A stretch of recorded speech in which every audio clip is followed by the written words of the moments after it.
Hey everyone, Morten Aastad here. Welcome to my channel.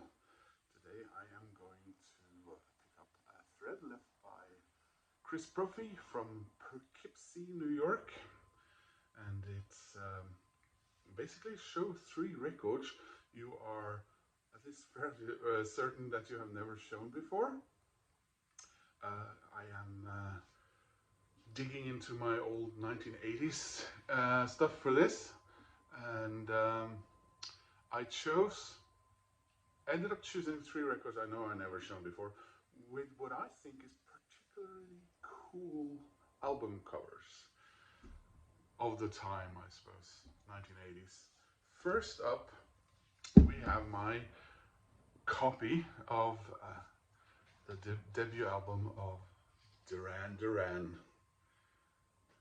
It is, it's so cool, isn't it?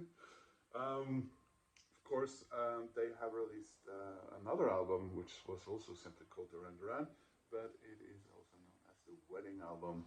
The debut album I think it's formidable. This is a band which comes out on their debut album entirely fully formed. They're, this is Duran Duran the way those of us who grew up at the time want, wanted them to be. On their next albums, Rio and Seven the Ragged Tiger, and I suppose that sort of live album Arena they made, this was Duran Duran, and anything after that is either sort of a letdown or a bonus, I suppose. You got Girls on Film, very controversial video there. Looked like it was made for the Playboy channel, not so much MTV. Planet Earth, great song. Is there anyone out there?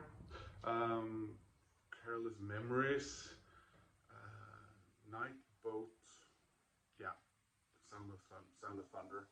So great album. Here's the inner sleeve, which was actually I recently got it's over there, not cheap but fully functioning with built-in speakers, Bluetooth record player to have here, so I can listen to records here because my record collection is up in Norway and all that. I played this yesterday, and that was probably the first time in over 30 years that this record has seen the light of day, for lots of various reasons. The next one is a bit thin because the record is on the record player. Another really cool cover, another band that I absolutely love. And this was my introduction to Paul Weller. I did not catch the Jam when they were big. I learned about them afterwards, partly because of my age, because of the amazing Style Council. So I have most of their albums. No, I have I have all their albums except that aborted, the one that the record company wouldn't release, which then started Paul Weller's only solo career. So, but this is a greatest hits, and I just wanted to show this one because I just think the cover is really cool. They were such a stylish band. I love their sort of French Nouvelle Vague mixed up with London in the swinging 60s dress sense and dress style. We would think, was it a very big departure from the Jam? Not really, because the mod element of the Jam was also a part of that style. But I suppose there's more of a French, Café Bleu and all that. Lots of, pale girls with black hair and a sort of 1920s hairstyle, very coquettish, constantly craving attention and praise from their men, or they will,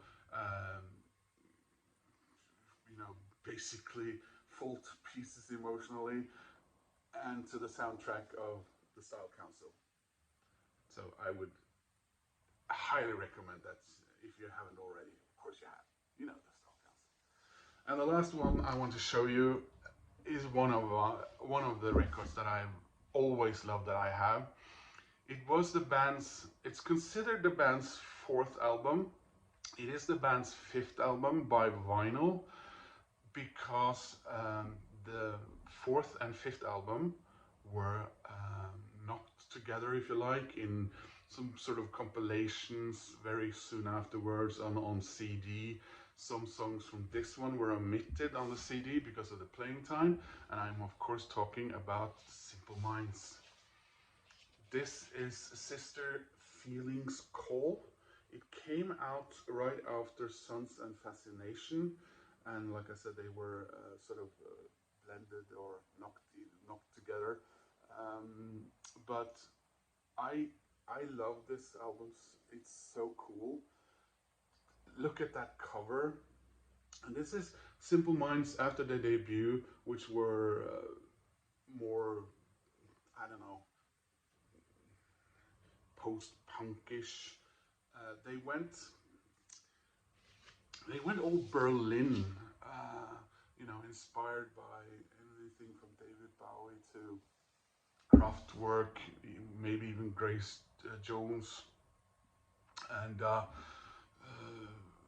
very rhythmic, with lots of bang bang bang noises and monotone Joy Division ish, and my yeah, I just love that period of Simple Minds, and I love this album. And I mean, look at this cover. The Sons of Fascination album cover is also cool, but this one just I want this as a huge poster on my wall on somehow. So yeah, yeah. There's no inner sleeve information, but there you go. So that was 3 albums I haven't shown before, and the theme of that was, yeah, cool album covers. Anyway, head over to Chris Prophy if you haven't already seen his original video, and I will leave a link to a couple of guys that inspired me to see this video, because Chris wasn't actually the first video I saw, and I hope that makes you either run for your record collection or Discogs or something, and or Spotify, and listen to these albums. Anyway, take care, guys.